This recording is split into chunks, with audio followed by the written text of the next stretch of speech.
shit, amateurs.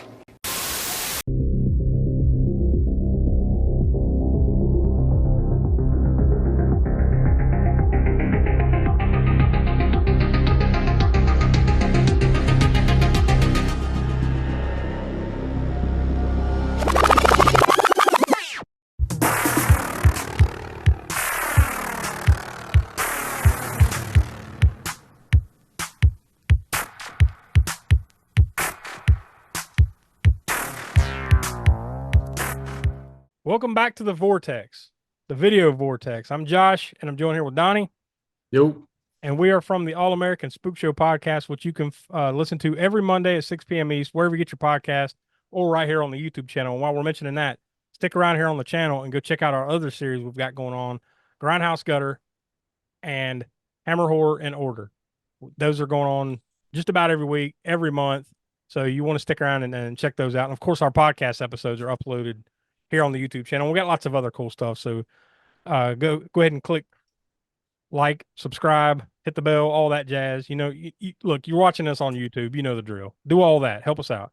But here, the whole premise on Video Vortex is we, at random, will spin. We've got like, hundreds of movies from the 80s and 90s on a wheel. We randomly spin it, and whatever it lands on, as long as we can attain a copy of it to watch, we'll talk about it.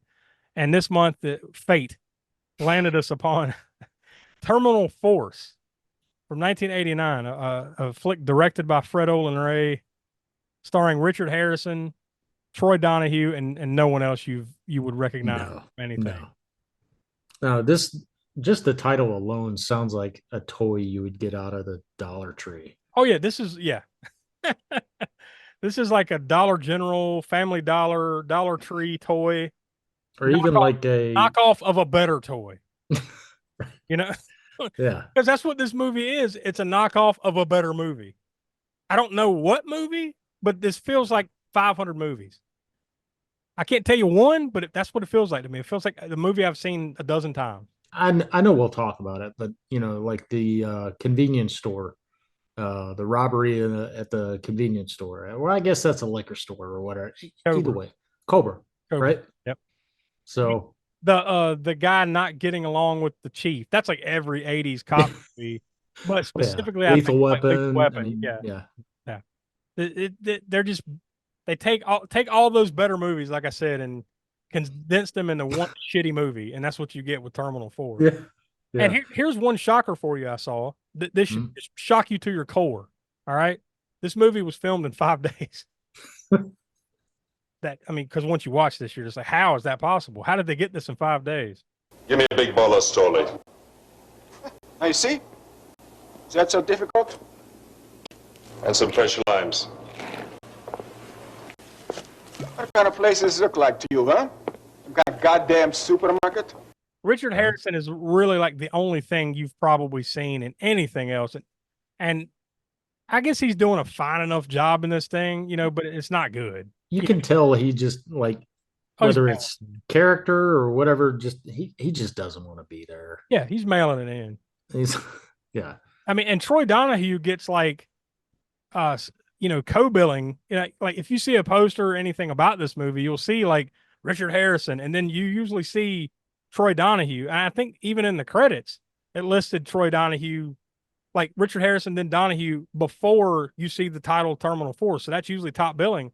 Dude's only in this movie for about 5 minutes. He's the guy behind the bar, Slim or whatever. He's only in this thing for like 5 minutes, but I guess because, well, he's a name enough, you know, like you might know him a little bit. So let's use his name, you know, in some way to sell this thing. I don't know, but like Gene Simmons and Trick or Treat. Yeah, it's probably about the same amount of screen time. Yeah, Ozzy Osbourne.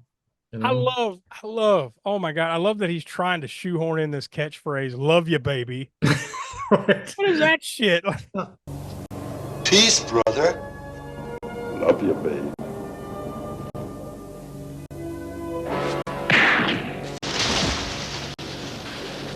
I was like, what?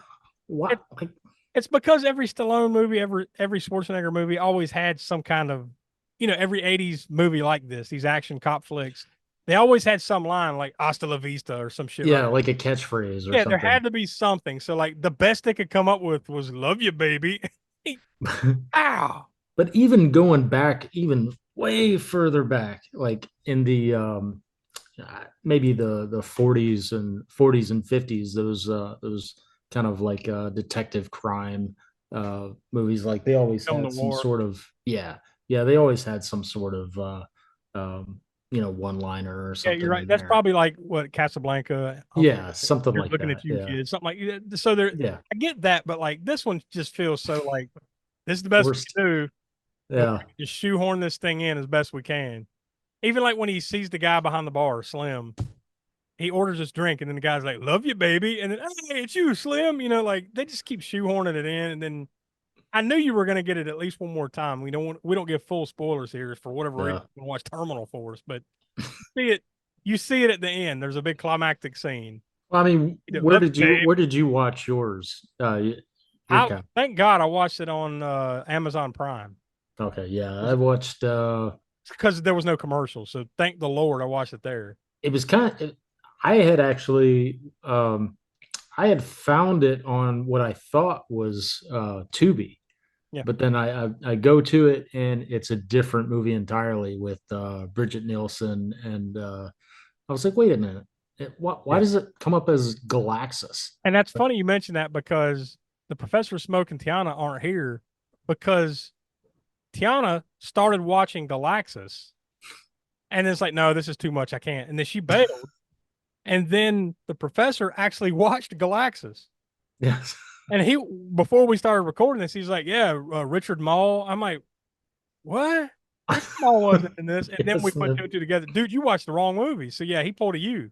That's funny. He watched the wrong movie. So That's now we've had that, what, 2 months in a row? Because you did that. When was that? There was Blood for Dracula. Yeah, it was Hammer. Yeah, no, it was Was Grindhouse. Was it Grindhouse? Oh, Yeah, okay, Grindhouse yeah. Gutter. Yeah, back during the sucky. Oh, yeah.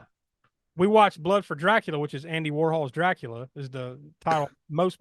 But you watched Blood of Dracula, like something from the 50s. Yeah, I was like, yeah, and it was like you guys were talking about it turning green. I was like, I watched the black and white version, and Smoke says, I would have loved to seen the black and white version. It doesn't exist because you watched the wrong movie, and that's That's what Smoke did here. He watched Galactus, or I'm sorry, Galaxis with Richard Mall and Brigitte Nielsen. That's probably a better movie than this. Maybe. I don't know. Who knows? It sounds better just because at least there's a couple of names in it. But you know what? Let's put it on the wheel. Yeah, put it on the. It's probably already there. Yeah. Apparently, one of the alternate titles for Galaxis is Terminal Force. So that's why the confusion. Yeah. So if he'd have paid attention though to Fred Olen Ray and Richard Harrison and everything, he would have caught that. But whatever. It's bound to happen. But yeah. Ultimately, we have to come to a conclusion. We have our Vortex rating. This is 0 through 10. Where we think this fits, and so far to date, the highest rated movies we've had, I think we've had 4 separate titles that have got a 7. So we haven't watched a bunch of stuff that we've really loved here. Most of it's been crap, to be honest with you. Yeah. I think, unfortunately, this one's on the crap side. So we came together beforehand and we gave it a consensus Vortex rating of 1 3/4 stars, whatever, but 1.75 on the Vortex rating. So not quite the lowest. It ain't, God, I'm blanking. What was Amityville: A New Generation. Mm-hmm. That's the floor so far. Like that's the worst. And then Sharknado 4 was right there with it, right above it at 1.5. So this is right there with what we watched a couple months ago during the sucky summer with Night Hunter from 1996. So I think it's well earned, well deserved here from Terminal 4. So unless you're a huge Richard Harrison fan, don't. Just don't. I think that's our conclusion. Just don't. So next month, we spun the wheel again and fate landed us on another. Hopefully, this one's better. Now, it's from 1989, just like Terminal Force, but we'll see whether it's any better or not. And we're going to be watching, and somehow, really, honestly, I doubt it. Maybe because it's Troma, maybe it'll be a little bit more entertaining or funny at least, hopefully. But we're going to be watching The House on Tombstone Hill from 1989. And this is trauma rearing its ugly head again. So this is going to, at least for a month, bring back traumatic experience here on the Video Vortex. So, oh boy, strap up. That's going to be in the month of September here on the channel. So like I said off the top, stay here on the channel for everything else that we do. Grindhouse Gutter, Hammer Horror Order, and of course, new episodes of the All American Spook Show podcast come out every Monday at 6 p.m. East. Wherever you listen to your podcast, right here on the channel. And please go check out aaspookshow.com. And if you like what we're doing here, become a patron of the show over at patreon.com/aaspookshow. So for Will, Donnie, and the professor, or I'm sorry, Donnie's here. Hey, Donnie. Hey. And Tiana, that couldn't be here. And Donnie, I'm Josh. We are the All American Spook Show, and we'll talk to you next month.